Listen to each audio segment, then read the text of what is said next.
Hello दोस्तों, आज है 11 अप्रैल 2025 दिन शुक्रवार का, हिंदी तिथि चैत्र शुक्ल चतुर्दशी। और आइए बात करते हैं आज के मुख्य समाचार, बड़ी खबरें, देश और दुनिया का ताजा अपडेट लेकर हाजिर हो गए। आज का ये वीडियो भी बहुत ही ज्यादा स्पेशल होने वाला है। कर्मचारियों के लिए, किसान भाइयों के लिए, पढ़ने वाले बच्चों के लिए, माताओं और बहनों के लिए, आम जनता से जुड़े कई महत्वपूर्ण फैसले जानेंगे। देश के अलग अलग राज्यों की ओर से, सरकारों की ओर से बड़ी महत्वपूर्ण खबरें आई है। पूरा वीडियो आप ध्यान से आखिर तक जरूर देखते रहिएगा। है तो बिना टाइम विलंब के शुरुआत करेंगे आज सबसे पहले चौंकाने वाली खबरों से। पहली बड़ी अपडेट खबर आप देखिए, दिल्ली में लैंडिंग के बाद एक पायलट की जान चली गई। एयर इंडिया एक्सप्रेस के पायलट की यह घटना है। दिल्ली में कार्डियक अरेस्ट आ जाने से विमान जिससे लैंड हुआ उसके बाद पायलट की जान चली गई। बताया जा रहा है कि यह घटना इंदिरा गांधी इंटरनेशनल एयरपोर्ट पर हुई, जब पायलट श्रीनगर दिल्ली फ्लाइट की लैंडिंग के बाद एयरपोर्ट में अन्य फॉर्मेलिटीज कंप्लीट कर रहे थे और लैंडिंग के बाद ही पायलट को परेशानी होना शुरू हो गई और थोड़ी देर बाद वो बेहोश हो गए। हॉस्पिटल ले जाया गया लेकिन डॉक्टरों ने मृत घोषित कर दिया। 28 साल की उम्र थी और अभी हाल ही में उनकी शादी भी हुई थी। आजकल हार्ट अटैक के बेहद ही चौंकाने वाले मामले लगातार सामने आ रहे हैं। वही आप देखिए, केरल में अब पोक्सो केसों की जांच अब स्पेशल पुलिस करेगी। केरल सरकार की कैबिनेट ने इसके लिए एक डेडिकेटेड विंग बनाने की मंजूरी दे दी है और एक स्पेशल टीम बनेगी और ये टीम सिर्फ पोक्सो एक्ट के तहत दर्ज मामलों की जांच करेगी। सरकार का मकसद है कि इन मामलों में तेजी से और सही जांच की जाए ताकि पीड़ितों को जल्द से जल्द न्याय मिले। साथ ही आपको बताएं, बिहार में तेज आंधी बारिश के कारण 48 घंटे में अलग अलग जगहों पर कुल 52 लोगों की जानें चली गई हैं। पटना समेत बिहार के 11 जिलों में तेज आंधी बारिश रुक रुक कर हो रही थी। पिछले 48 घंटे में 52 लोगों ने जानें गंवा दी हैं। कोई दीवार के पास खड़े थे तो कोई पेड़ के नीचे, दीवार गिर गई, पेड़ गिर गए और आंधी अंदर से 48 घंटे में 52 लोगों ने जानें गंवा दी हैं। उत्तर प्रदेश में भी गुरुवार को आंधी तूफान और बिजली गिरने से 22 लोगों की जान जाने की खबर आ रही है। वहीं आप देखिए, हरियाणा के टोहाना में भी खेत से लौटते समय मां बेटी पर आसमानी बिजली गिर गई और इस हादसे में मां ने मौके पर ही जान गंवा दी। बेटी भी गंभीर रूप से घायल है। खेत से लौट रहे थे और आसमानी बिजली गिर गई। हरियाणा में भी आकाशीय बिजली और आंधी से जुड़ी खबरें आ रही है। 14 जिलों में बारिश हुई, मंडियों में गेहूं भी भीग गया। चलिए आगे अपडेट और देखेंगे, लेकिन इससे पहले आप देखिए, पंजाब से पाकिस्तान के लिए रवाना हुए 6600 श्रद्धालु, पहली बार सभी आवेदकों को वीजा मिला है। करतारपुर साहिब सहित कई गुरुद्वारों के दर्शन करेंगे। शिरोमणि गुरुद्वारा प्रबंधक कमेटी ने खालसा साजना दिवस बैसाखी के लिए पाकिस्तान के धार्मिक स्थलों की यात्रा के लिए जत्था रवाना किया। 50 वर्षों में पहली बार ऐसा हुआ है कि सभी आवेदक श्रद्धालुओं को वीजा मिल गया है। शिरोमणि कमेटी के 1942 सदस्यों समेत कुल 6600 श्रद्धालु पाकिस्तान की यात्रा के लिए गुरुवार को रवाना हुए। वहीं आपको बताएं, बद्रीनाथ और केदारनाथ धाम के लिए ऑनलाइन पूजा बुकिंग शुरू हो गई है। बद्रीनाथ और केदारनाथ मंदिर समिति ने वेबसाइट भी ओपन कर दी है। दोनों धामों में विशेष पूजा का महत्व मिलेगा। श्रद्धालु 10 अप्रैल से पूजा की बुकिंग बद्री केदार मंदिर समिति की जो वेबसाइट है इस पर कर सकते हैं। स्क्रीन पर आपको जानकारी दिखाई गई है। साथ ही एक मध्य प्रदेश के पूर्व डीजीपी हरिवल्लभ जोशी के साथ मारपीट की घटना सामने आई है। 99 साल के रिटायर्ड डीजीपी ने इस बारे में थाने में शिकायत भी दी। भोपाल के बेहद पोस्ट इलाके अरेरा कॉलोनी में रहने वाले मध्य प्रदेश के पूर्व डीजीपी रह चुके हरिवल्लभ जोशी, जिनकी उम्र 99 साल है, अभी हाल ही में उनके ही केयरटेकर द्वारा मारपीट का मामला सामने आया है। चलिए आगे बढ़ते हैं। बड़ी खबर, असम में एनसीबी ने ड्रग तस्करों पर यह बड़ी कार्रवाई की है। असम पुलिस और सीआरपीएफ की संयुक्त टीम ने 3 ड्रग तस्करों को अरेस्ट किया। 24 करोड़ 32 लाख रुपए की ड्रग्स जब्त हुई हैं। 3 तस्कर मामले में गिरफ्तार हुए हैं। अमित शाह ने कहा कि अभियान जारी रहेगा। केंद्रीय गृह एवं सहकारिता मंत्री अमित शाह ने इस ऑपरेशन की सफलता पर खुशी जाहिर की है। गृह मंत्री अमित शाह ने ट्विटर पर पोस्ट किया, एक्स पर पोस्ट किया और लिखा कि मोदी सरकार पूरी ताकत से ड्रग माफियाओं को कुचल रही है और ड्रग्स के खिलाफ हमारा यह अभियान कठोर तरीके से जारी रहेगा। चलिए आगे बढ़ते हैं। बड़ी खबर आप देखिए, दुनिया के प्लास्टिक कचरे में भारत का हिस्सा सिर्फ 3.54% है। एक नए रिसर्च पेपर के अनुसार साल 2022 में दुनिया में लगभग 26.8 करोड़ टन प्लास्टिक कचरा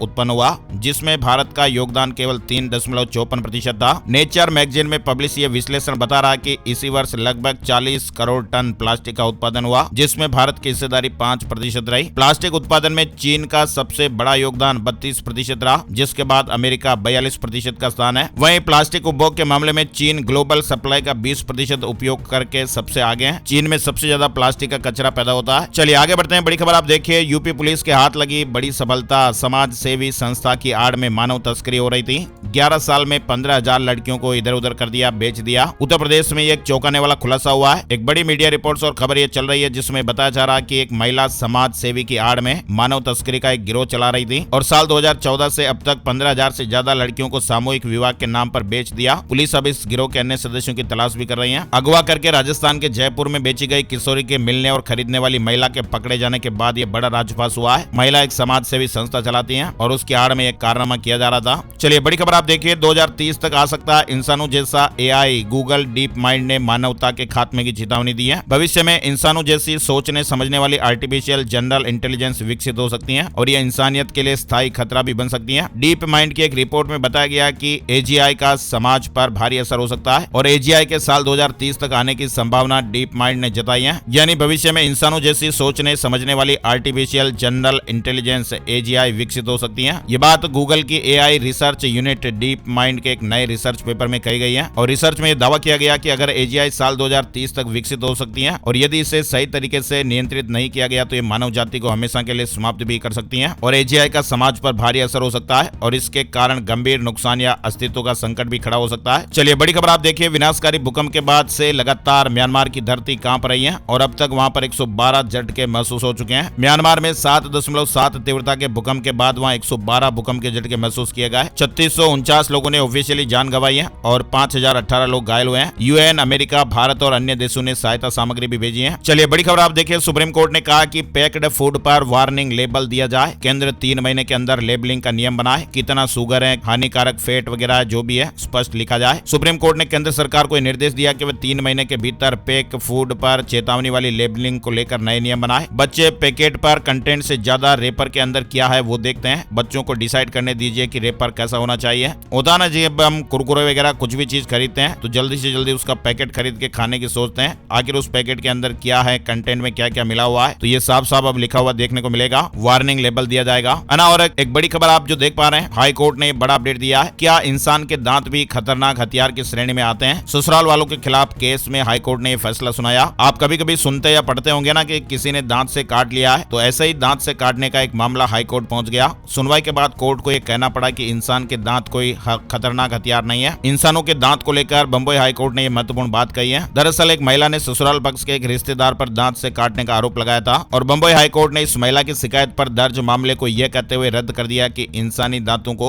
ऐसा खतरनाक हथियार नहीं माना जा सकता है जिससे गंभीर नुकसान की संभावना हो। वहीं आप देखिए, अब कोई नहीं छीन सकेगा उनका हक। अनाथ बच्चों की संपत्ति पर दिल्ली हाई कोर्ट ने बड़ा अपडेट दिया है। दिल्ली हाई कोर्ट ने अनाथ बच्चों की संपत्ति की सुरक्षा को लेकर ऐतिहासिक दिशा निर्देश जारी किए हैं और अब राज्य सरकार और अदालतें इन बच्चों के अधिकारों की कानूनी पहरेदार बनेंगी। दिल्ली हाई कोर्ट ने पहली बार, जी हाँ दोस्तों, पहली बार राजधानी के अनाथ और नाबालिग बच्चों की संपत्ति के अधिकारों को सुरक्षित करने के लिए व्यापक दिशा निर्देश जारी किए हैं। हिमाचल प्रदेश में 500 ml तक की वाटर बोतल पर प्रतिबंध लगेगा। सरकारी विभागों और बोर्डों में भी इस्तेमाल नहीं किया जाएगा। 1 जून 2025 से हिमाचल प्रदेश में सभी सरकारी विभागों, बोर्डों, निगमों और अन्य राज्य सरकारी संगठनों की आंतरिक आधिकारिक मीटिंग, बैठकों, सम्मेलनों और कार्यक्रमों में 500 ml तक की प्लास्टिक बोतलों के यूज पर प्रतिबंध लगा दिया गया है। इसके अलावा हिमाचल प्रदेश पर्यटन विकास निगम के होटलों और राज्य के निजी होटलों में पॉलीइथिलीन टेरिप्थेलेट पीईटी 500 मिलीलीटर तक की पानी की बोतलों का उपयोग प्रतिबंध कर दिया गया है। चलिए खबरों में अब आगे बढ़ते हैं। वाराणसी में आज 50वीं बार पीएम मोदी 3,880 करोड़ रुपए की सौगात देंगे। प्रधानमंत्री नरेंद्र मोदी आज शुक्रवार को उत्तर प्रदेश और मध्य प्रदेश का दौरा करेंगे और पीएम मोदी वाराणसी में 3,880 करोड़ रुपए से अधिक की विभिन्न परियोजनाओं के लोकार्पण और शिलान्यास करेंगे। किसान भाइयों को भी बोनस का लाभ दिया जाएगा। वहीं आप देखिए, बंगाल में नए वक्फ कानून पर हिंसा देखने को मिली है। 22 लोगों को गिरफ्तार किया गया है। देश भर में पर्सनल लॉ बोर्ड का प्रदर्शन, सुप्रीम कोर्ट में 16 अप्रैल को सुनवाई भी होगी। वक्फ संशोधन कानून के विरोध में पश्चिम बंगाल के मुर्शिदाबाद में 8 अप्रैल को हुई हिंसा के मामले में पुलिस ने 22 लोगों को अरेस्ट किया है और इनमें से 8 आरोपियों को आगे की जांच के लिए पुलिस हिरासत में भेज दिया गया है। वक्फ एक्ट के खिलाफ टीएमसी सांसद महुआ मोइत्रा भी सुप्रीम कोर्ट पहुंच गई है और याचिका दायर की है। चलिए आगे बढ़ते हैं। बड़ी खबर आप देखिए, साल 2008 में मुंबई आतंकी हमले के मास्टरमाइंड तहव्वुर राणा को कड़ी सुरक्षा के बीच पटियाला हाउस कोर्ट लाया गया। अमेरिका से भारत लाया गया। वहीं भारत पहुंचने के बाद राणा की पहली तस्वीर भी सामने आई है जिसमें एनआईए के अधिकारी उसे पकड़े नजर आ रहे हैं। राणा को दिल्ली की तिहाड़ जेल में हाई सिक्योरिटी वार्ड में रखा जाएगा। हालांकि राणा को कब और किस वार्ड में रखा जाएगा इसका अंतिम फैसला कोर्ट के आदेश के बाद ही होगा। एनआईए पूछताछ भी करेगी। एनआईए ने कहा कि तहव्वुर राणा अमेरिका में लंबे समय से न्यायिक हिरासत में था। भारत और अमेरिका के बीच प्रत्यर्पण संधि के तहत उसे भारत लाने की प्रक्रिया चल रही थी। और दिल्ली कैपिटल्स ने लगातार चौथा आईपीएल मैच जीत लिया है। बेंगलुरु को 6 विकेट से हरा दिया। दिल्ली कैपिटल्स ने आईपीएल में लगातार चौथी जीत दर्ज कर ली है। दिल्ली से केएल राहुल ने मैच विनिंग 93 रन बनाए। वहीं कुलदीप यादव और विपराज निगम ने 2-2 विकेट लिए। चलिए बड़ी खबर आप देखिए, टैरिफ के कारण अमेरिका और चीन के बढ़ते ट्रेड वार के बीच कई चीनी इलेक्ट्रॉनिक कंपोनेंट मैन्युफैक्चरर्स भारतीय कंपनियों को 5% तक की छूट ऑफर कर रहे हैं और इस कदम से भारत में टीवी, फ्रिज, स्मार्टफोन जैसे कई इलेक्ट्रॉनिक सामान सस्ते हो सकते हैं। इकोनॉमिक टाइम्स ने इसको लेकर एक रिपोर्ट भी पब्लिश की है। चीनी मैन्युफैक्चरर्स को डिमांड कम होने की चिंताएं सता रही हैं। भारतीय अर्थव्यवस्था 2025 में 6.1% की दर से बढ़ेगी।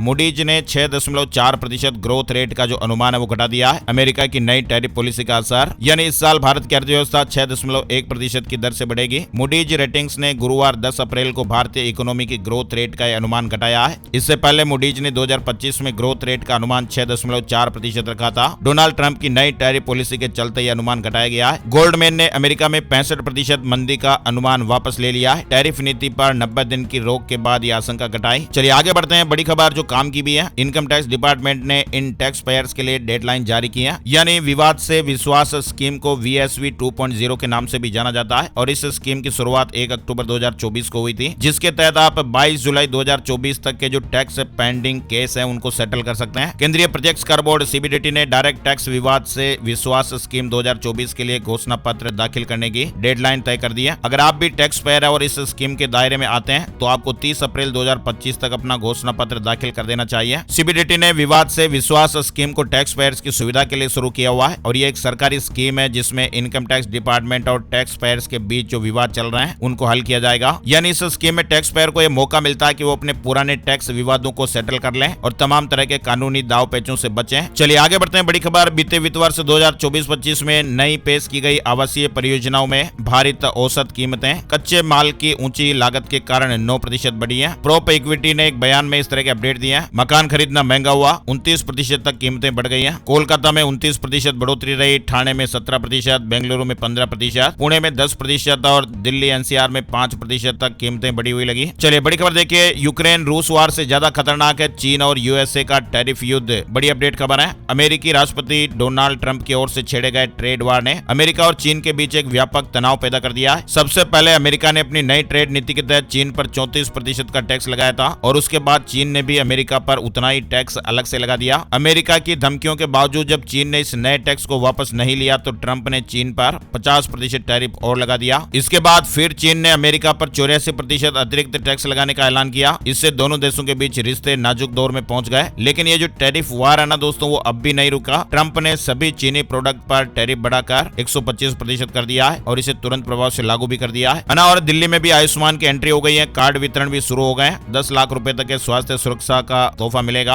अब दिल्ली के नागरिक सूचीबद्ध हॉस्पिटलों में मुफ्त इलाज की सुविधा प्राप्त कर सकेंगे। साथ ही बड़ी खबर देखिए आप, टेलीकॉम कंपनियों ने रूसी हमलों के बाद वैश्विक इंटरनेट ब्लैकआउट की चेतावनी दी है। ब्रिटेन की टेलीकॉम कंपनियों ने समुद्री केबल नेटवर्क को आवश्यक बुनियादी ढांचा घोषित करने का आग्रह किया है। रूस और चीन से बढ़ते खतरों के कारण केबलों की सुरक्षा चिंता का विषय बन गई है। कंपनियों का यह मानना है कि बढ़ते साइबर हमलों से बड़ा नुकसान हो सकता है और सरकार को सुरक्षा उपायों को मजबूत करना होगा। रूस और पश्चिमी देशों के बीच तनाव पूरी दुनिया का इंटरनेट ठप कर सकता है। नाटो के सैन्य प्रमुखों को समुद्री केबलों पर संदिग्ध रूसी हमलों के बाद वैश्विक इंटरनेट ब्लैकआउट की चेतावनी दी गई है। दिल्ली में कारोबार करना महंगा हुआ, लाइसेंस शुल्क में 15% की बढ़ोतरी हो गई है। राजधानी दिल्ली में व्यापार करना अब और महंगा होगा। MCD ने health trade license, general trade license और स्टोरेज चार्ज के शुल्क में 15% की बढ़ोतरी कर दी है। यानी इससे अब दिल्ली में रेस्तरां संचालन से लेकर पान, किराना और साइकिल रिपेयरिंग से लेकर मोटरसाइकिल रिपेयरिंग समेत अन्य कई सेवाओं के लिए लाइसेंस लेना महंगा हो गया है। वहीं आप देखिए झारखंड के 8 शहरों में घर लेना आसान होगा। इस लिस्ट में रांची और धनबाद का नाम भी है। झारखंड सरकार ने राज्य के 8 शहरों में स्मार्ट सिटी की तर्ज पर टाउनशिप बसाने की योजना बनाई है। इनमें बोकारो, धनबाद, रांची, देवघर, हजारीबाग, जमशेदपुर, चाईबासा और लोहरदगा शामिल है। इन टाउनशिप में हर जरूरी सुविधाएं होगी और इनका विकास झारखंड सरकार की नई शहरीकरण नीति के अनुरूप किया जाएगा। हिमाचल प्रदेश से बड़ी खबर आ रही है। हिमाचल प्रदेश सरकार ने राज्य के सरकारी स्कूलों में पिछले 10 सालों से एक ही स्कूल में काम करने वाले यानी एक ही स्कूल में कार्यरत शिक्षकों का तबादला करने का फैसला किया है। विभाग ने सभी जिला उप निदेशकों को पत्र जारी कर इस संबंध में जानकारी मांगी है। हिमाचल प्रदेश की बहनों के लिए गुड न्यूज आ रही है। 15 अप्रैल को 1500 रुपए देने की तैयारी हो रही है और इस लिस्ट में हजारों महिलाएं शामिल हैं। इंदिरा गांधी प्यारी बहना सुख सम्मान निधि योजना के तहत हजारों महिलाओं को लाभ मिलेगा। हिमाचल प्रदेश में श्रमिकों के डिजिटल कार्ड बनेंगे।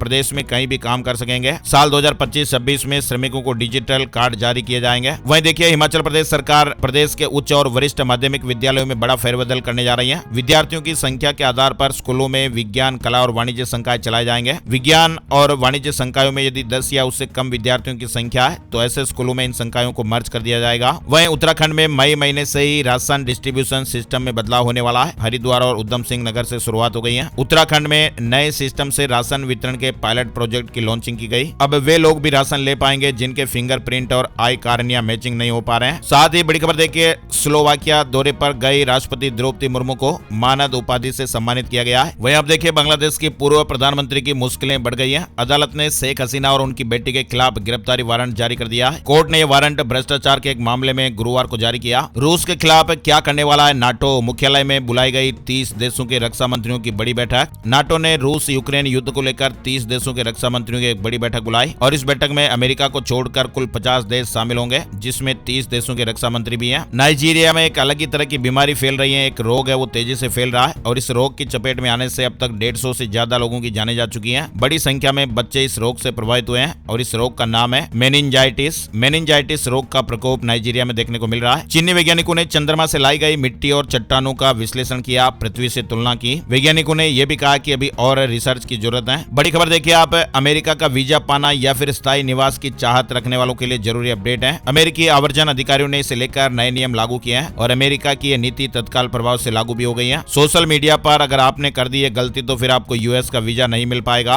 रहने की अनुमति भी नहीं होगी। वे लोग जो अमेरिका का वीजा या स्थायी निवास यानी ग्रीन कार्ड पाना चाहते हैं तो सोशल मीडिया पर की गई पोस्ट पर ध्यान रखें। सोशल मीडिया अकाउंट पर फिलिस्तीन, हिजबुल्लाह या हमास का समर्थन भी अब भारी पड़ सकता है और इतना ही नहीं, इजरायल, उसके नागरिकों या यहूदी समुदाय की आलोचना करने वाली सामग्री पोस्ट या शेयर करने पर भी अमेरिकी वीजा या निवास परमिट नहीं मिल पाएगा। अमेरिकी आवर्जन अधिकारियों ने साफ कहा कि वो अब सोशल मीडिया गतिविधियों की भी जांच करेंगे और ऐसे लोगों को वीजा या निवास देने से इंकार कर देंगे और ये नीति तत्काल प्रभाव से लागू भी हो गई है। वहीं देखिए आप, बेंगलुरु में दूध, दही और बिजली के बाद अब पानी की कीमतें भी बढ़ गई हैं। 11 साल बाद पानी की कीमतें यहाँ बढ़ाई गई हैं। कर्नाटक सरकार ने राजधानी बेंगलुरु में पानी की कीमतों में इजाफा कर दिया है और ये नई दरें 10 अप्रैल से लागू भी हो गई है और मई में आने वाला बिल नई दरों के आधार पर ही आएगा। आपको बताएं, यहाँ पर पहले ही दूध, दही, बिजली और पेट्रोल डीजल की कीमतें बढ़ाई जा चुकी हैं और अब सरकार ने यहाँ 11 साल बाद पानी की कीमतों में भी बढ़ोतरी की है। बेंगलुरु पहले ही देश के सबसे महंगे शहरों में शामिल है और इस साल लगभग सभी जरूरी सामान और सेवाओं की कीमतें बढ़ने के साथ यहाँ पर रहना और महंगा हो चुका है। वहीं आप देखिए, उत्तर प्रदेश के सभी जिलों में शुरू किया जाएगा एक नया अभियान, हाईवे किनारे गाँव चिन्हित किए जाएंगे। उत्तर प्रदेश में हाईवे पर होने वाली दुर्घटनाओं को रोकने के लिए पशुपालन विभाग एक अनोखी पहल करने जा रहा है। विभाग 20 अप्रैल से 1 महीने तक चलने वाले अभियान में गोवंशों और पशुओं के गले में रेडियम पट्टी लगाएगा। इससे वाहन चालकों को दूर से ही सड़क पर गोवंशों के होने का पता चलेगा और हादसों को रोकने में मदद मिलेगी। साथ ही उत्तर प्रदेश से एक और बड़ी खबर देखिए, ग्रामीण क्षेत्रों की महिलाओं को आत्मनिर्भर बनाने के लिए अब प्रधानमंत्री आवास योजना ग्रामीण और मुख्यमंत्री आवास योजना ग्रामीण की महिला लाभार्थियों को भी स्वयं सहायता समूह से जोड़ा जाएगा, उन्हें लाभ दिए जाएंगे। वहीं देखिए, उत्तर प्रदेश में स्कूल स्टाफ का बड़ा ऐलान, पुरानी पेंशन से लेकर कैशलेस इलाज तक सरकार के सामने 6 तरह की मांगे रखी हैं। Hero Splendor plus lineup update हो गई है, नए ग्राफिक्स के साथ ये बाइक आई है। बिहार सिविल कोर्ट क्लर्क भर्ती के रिजल्ट घोषित हो गए, 42,397 कैंडिडेट क्वालिफाई हुए हैं। हरियाणा में किसान भाइयों के लिए अच्छी खबर आ रही है। हरियाणा के हिसार जिले की मंडियों में गेहूं की आवक तेज हो गई है। हेफेड और फूड एजेंसियों ने भी 15,999 मीट्रिक टन गेहूं खरीदा। अभी तक मंडियों में 26,905 मीट्रिक टन गेहूं की आवक हो चुकी है। जिले में गेहूं की खरीद के लिए 26 मंडियां बनाई गई हैं। हरियाणा हिसार से जुड़ा अपडेट है। वहीं आप देखिए, बिहार में जमीन मालिकों के लिए खुशखबरी आ रही है। नीतीश सरकार ने भूमि सर्वे का समय बढ़ा दिया है। बिहार सरकार ने जमीन विवादों को खत्म करने के लिए शुरू किए गए जमीन सर्वे अभियान की तारीख बढ़ाई है। पहले किसान और भूमिधारक 31 मार्च 2025 तक अपने कागजात जमा कर सकते थे। अब ऑनलाइन और ऑफलाइन दोनों तरह से कागजात जमा किए जा सकते हैं। साथ ही स्वयं घोषणा पत्र भी जमा करना होगा और विस्तार से जानकारी के लिए संबंधित अमीन अधिकारी से भी संपर्क कर सकते हैं। बिहार में पटना हाई कोर्ट का महत्वपूर्ण फैसला, अब सिर्फ डी फार्मा डिग्री वाले ही बन सकेंगे सरकारी फार्मासिस्ट। पटना हाई कोर्ट ने फार्मासिस्ट की बहाली को लेकर ये बड़ा फैसला सुना दिया है। अदालत ने कहा कि बिहार सरकार द्वारा तय diploma in pharmacy D pharma he pharmacist पद के लिए मान्य योग्यता होगी। बी फार्मा या एम फार्मा डिग्रीधारियों को आवेदन से वंचित किया गया क्योंकि इन डिग्रियों का कार्यक्षेत्र अलग है। अदालत ने राज्य सरकार के नियमों को संविधान सम्मत मानते हुए निर्णय दिया। बिहार से एक और बड़ी खबर देखिए, सहारा इंडिया परिवार की भागलपुर में अवस्थित 100 करोड़ की मूल्य की जो बेशकीमती भूखंड है, इसको फर्जी दस्तावेज प्रस्तुत करके हड़पने की कोशिश की गई, लेकिन साथियों की प्लानिंग फेल हो गई है। सरकारी नौकरी की तैयारी कर रहे उम्मीदवारों के लिए गुड न्यूज है। उड़ीसा में जल्द ही पुलिस बल में बम्पर भर्ती निकलने वाली है। इसकी जानकारी खुद उड़ीसा के मुख्यमंत्री जी ने दी है। उन्होंने कहा कि पुलिस विभाग में 12,000 से अधिक खाली पदों को जल्द ही भरा जाएगा। वहीं आपको बताएं, राजस्थान में भी पुलिस भर्ती को लेकर बड़ा अपडेट आ चुका है और बड़ी संख्या में पुलिस कर्मचारियों की भर्ती होगी। मध्य प्रदेश हाईकोर्ट के जस्टिस विवेक रुसिया की खंडपीठ ने बुधवार को बड़ा अपडेट दिया है। 13 साल बाद किसानों के हक में हाईकोर्ट का फैसला आया। हाउसिंग बोर्ड पालाखेड़ी स्कीम शून्य घोषित कर दी गई है। छत्तीसगढ़ हाईकोर्ट ने रेलवे की जमीन पर गुमटी और ठेला लगाने वालों को भी बड़ी राहत दी है। कोर्ट ने तख्तपुर नगरपालिका की ओर से रेलवे की जमीन से गुमटी और ठेला लगाकर सालों से गुजर बसर कर रहे छोटे व्यवसायियों को हटाने पर रोक लगा दी है। कोर्ट ने कहा कि नगरपालिका को रेलवे भूमि से कब्जा हटाने का कोई अधिकार नहीं है। साथ ही बड़ी खबर देखिए, उत्तराखंड में भारी बारिश और बादल फटने से भयंकर तबाही देखने को मिली। एक और जहां देश के ज्यादातर राज्यों में भीषण गर्मी पड़ रही है, वहीं उत्तराखंड में भारी बारिश और बादल फटने की घटनाएं भी देखने को मिली। देवभूमि उत्तराखंड के उत्तरकाशी और चमोली समेत कई जगहों पर भारी बारिश देखने को मिल रही है। चमोली जिले में तो बादल फटने से भयंकर तबाही जैसा माहौल हो गया। चमोली में बादल फटने के बाद तेज बरसात हुई और कई जगह लैंडस्लाइड भी हुआ। पहाड़ दरके और पहाड़ों से पत्थर टूटकर सड़कों पर आ गिरे। कई जगह रोडें ब्लॉक हो गई, कई गाड़ियां मलबे में फंस गई। दिल्ली के भी कई इलाकों में रिमझिम बारिश देखने को मिली है। उमस भरी गर्मी से लोगों को राहत मिली। मध्य प्रदेश मुरैना में ओलावृष्टि से किसानों की फसलें बर्बाद हो गई। अचानक मौसम में बदलाव दिखाई दिया। हिमाचल प्रदेश के 3 जिलों में ओलावृष्टि, सेब और मटर को भी नुकसान हुआ है। अभी फिलहाल 1-2 दिन मौसम को लेकर सावधान रहना पड़ेगा। उत्तराखंड जा रहे हैं तो उनके लिए भी अलर्ट है। तेज रफ्तार से हवाएं, आंधी चलने की भी चेतावनी है। झारखंड में भी आंधी तूफान और वज्रपात का कहर दिखाई दिया। 4 लोग घायल हो गए। फसलों को भी भारी नुकसान हुआ है। उत्तर प्रदेश में भी वज्रपात और आंधी तूफान ने हाहाकार मचाया। 22 लोगों की जानें चली गई। मुख्यमंत्री योगी आदित्यनाथ ने मृतकों के घर वालों को 4-4 लाख रुपए की राहत राशि देने के निर्देश दिए हैं। उत्तर प्रदेश में ओलावृष्टि से क्षतिग्रस्त फसलों के भी तत्काल सर्वेक्षण के मुख्यमंत्री जी ने आदेश दे दिया है। मुआवजा प्रक्रिया में किसी भी तरह की लापरवाही के लिए जिम्मेदार अधिकारियों के खिलाफ सख्त कार्रवाई की जाएगी। चलिए आगे बढ़ते हैं। बड़ी खबर देखिए, अमेरिकी बाजार 3% गिरा, इससे पहले 12% चढ़ा था। राजस्थान से जुड़ी बड़ी खबर देखिए, 3 लाख से ज्यादा लोगों की पेंशन को लेकर अपडेट आ रहा है। तय सीमा से ज्यादा इनकम वाले लोगों पर एक्शन होगा। मुख्यमंत्री ऑफिस को प्रस्ताव भेजा गया है। राजस्थान में सामाजिक पेंशन, एकल नारी, बुजुर्ग और विशेष योग्यजन लेने वाले लाखों लाभार्थियों की पेंशन रोकने की तैयारी की जा रही है। और ये पेंशनधारी वो है जो सरकार की तय सीमा से ज्यादा कमाई कर रहे हैं। सामाजिक न्याय एवं अधिकारिता विभाग ने भी हाल ही में एक ऐसा प्रस्ताव तैयार किया है जिसमें बिजली के बिलों के आधार पर पेंशन को रोकने का निर्णय किया गया है और इसे मंजूरी के लिए मुख्यमंत्री कार्यालय भिजवाया गया है। अगर मुख्यमंत्री कार्यालय से मंजूरी मिलती है तो लाखों लाभार्थियों की पेंशन रुक सकती है। आपको मालूम होगा राजस्थान में राजस्थान सरकार द्वारा भी मुख्यमंत्री वृद्धजन सम्मान पेंशन योजना, मुख्यमंत्री एकल नारी सम्मान पेंशन योजना, मुख्यमंत्री विशेष योग्यजन सम्मान पेंशन योजना के तहत लाभार्थियों को 1150 रुपए से लेकर 1500 रुपए तक हर महीने पेंशन सरकार की तरफ से मिलती है। लेकिन सरकार की एक सर्वे रिपोर्ट सामने आई है जिसमें यह पता चल रहा है कि पेंशन लेने वाले लाखों लाभार्थियों की वार्षिक आय इस पेंशन के लिए निर्धारित सीमा से ज्यादा है। सर्वे में 3 लाख से ज्यादा पेंशनधारियों की रिपोर्ट तैयार हुई है। बताया जा रहा है कि पेंशन पाने की पात्रता बिजली खपत से भी तय की जाएगी। जिनका बिजली बिल ज्यादा आ रहा है और आय सीमा पार करने वालों को पेंशन नहीं दी जाएगी। अच्छा, इसके अलावा राजस्थान में अब 29 लाख लोगों को नहीं मिलेगा फ्री में गेहूं। विभाग ने प्रस्ताव भेज दिया है। राजस्थान में राष्ट्रीय खाद्य सुरक्षा योजना में भी बड़ा फर्जीवाड़ा सामने आया है। राज्य सरकार द्वारा कराए गए आधार सीडिंग और KYC सत्यापन के बाद ये सामने आया कि करीब 29 लाख 2,000 से अधिक लोग ऐसे हैं जो बिना वैध दस्तावेजों के भी हर महीने फ्री में जो करोड़ों किलो गेहूं उठा रहे हैं। अब इन लोगों के नाम भी इस योजना से हटाए जाएंगे। फर्जीवाड़े को लेकर मंत्री ने भी सख्त निर्देश दिए हैं। मंत्री जी ने स्पष्ट कहा कि जिन लोगों ने अभी तक KYC नहीं करवाई है उनके नाम योजना से स्वचालित रूप से हटाए जाएंगे। हालांकि सरकार ने स्पष्ट किया कि इस योजना में 10 साल तक के बच्चे और 70 साल से अधिक आयु के बुजुर्गों को राहत मिलेगी। ऐसे लाभार्थियों को फिलहाल योजना से नहीं हटाया जाएगा, भले ही उनकी KYC पूरी न हो पाई हो। और वैसे भी अब तक 16 लाख लोगों ने अपने नाम खुद ही कटवा लिए हैं और वो अब फ्री में गेहूं वगैरह, राशन वगैरह जो मिल रहा है उसका फायदा नहीं लेंगे। राजस्थान में भजनलाल सरकार की सख्ती का उद्देश्य केवल यही है कि योजना का लाभ है वो सिर्फ और सिर्फ असली जरूरतमंदों तक पहुंचे। साथ ही बड़ी खबर आ रही है, शक्तिपीठ जीण माता मंदिर आज से अनिश्चितकालीन बंद रहेगा।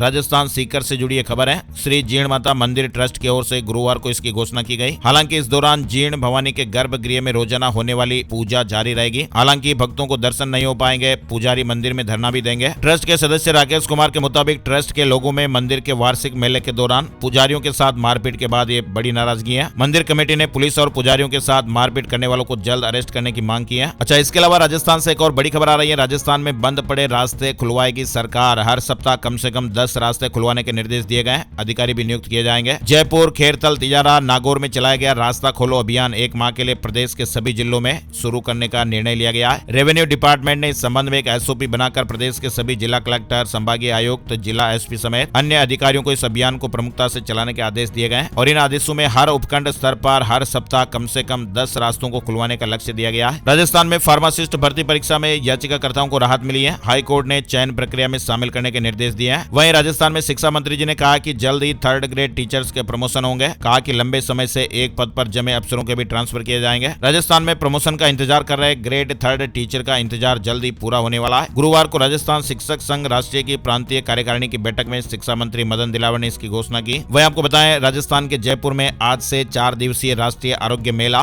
11 से 14 14 अप्रैल तक ये कार्यक्रम चलेगा। देश भर से आए विशेषज्ञ स्वास्थ्य रक्षा के उपाय बताएंगे। वहीं राजस्थान में कनिष्ठ अनुदेशक जूनियर इंस्पेक्टर भर्ती 2024 में अनुभव के आधार पर बोनस अंक नहीं देने के मामले में हाई कोर्ट ने राज्य सरकार से जवाब मांगा है। छत्तीसगढ़ से बड़ी खबर आ रही है। मुख्यमंत्री तीर्थ दर्शन योजना संभाग के 780 तीर्थयात्री रवाना हुए। सरगुजा संभाग के लिए योजना की पहली ट्रेन महाकाल और ओंकारेश्वर के दर्शन करेंगे। अंबिकापुर रेलवे स्टेशन से समारोह पूर्वक इन्हें रवाना किया। 780 तीर्थयात्री रवाना हुए। वहीं छत्तीसगढ़ में अग्निवीर भर्ती आवेदन की तारीख 25 अप्रैल तक बढ़ गई है। 8वीं 10वीं पास भी अप्लाई कर सकेंगे। इंडियन आर्मी ज्वाइन करने की चाह रखने वाले युवाओं के लिए मौका है। joinindianarmy.nic.in वेबसाइट पर आपको डिटेल मिल जाएगी। पंजाब यूनिवर्सिटी में मई से शुरू होंगे एडमिशन। 12 अप्रैल तक पोर्टल पर जानकारी अपलोड करने के निर्देश दिए गए हैं। और आइए अब आपको बताते हैं आज का राशिफल कैसा रहने वाला है। आज 11 अप्रैल शुक्रवार के ग्रह नक्षत्र ध्रुव और शुभ नाम के योग बना रहे हैं, जिससे मेष राशि वालों के लिए फायदेमंद दिन रहने वाला है। मिथुन और धनु राशि के लोगों को सितारों का साथ मिलेगा। सिंह, कुंभ और मीन राशि के नौकरी पेशा लोगों को प्रमोशन मिलने की संभावना है। बिजनेस की नई योजना पर काम करने के लिहाज से कन्या राशि वालों के लिए भी अच्छा दिन है। नया निवेश करने के लिहाज से तुला राशि वालों के लिए अच्छा दिन है। प्रेम के अलावा बाकी राशियों पर आज सामान्य दिन रहने वाला है। तो ये थे दोस्तों आज के मुख्य समाचार, बड़ी खबरें, हेडलाइंस और सुर्खियां अपडेट। वीडियो कैसा लगा कमेंट करके जरूर बताइएगा। और अगर आप भी फ्री में अपनी जन्म कुंडली बनवाना चाहते हैं तो कमेंट में आपको लिखना है यस। इस वीडियो को आपको करना है लाइक और इस वीडियो को करना है आपको फेसबुक और व्हाट्सएप पर एक बार शेयर। कुछ रैंडमली कमेंट्स हमारी टीम की ओर से पिक किए जाएंगे और आप बनेंगे फ्री कुंडली के ओनर, जिसमें आपके जीवन का पूरा सार बताया जाएगा। तो जल्दी से जल्दी इस वीडियो को लाइक और शेयर कर दीजिए और कमेंट में लिख दीजिएगा यस। एक और नई जानकारी और अपडेट वीडियो में फिर मिलते हैं, तब तक के लिए जय श्री राम, जय हनुमान।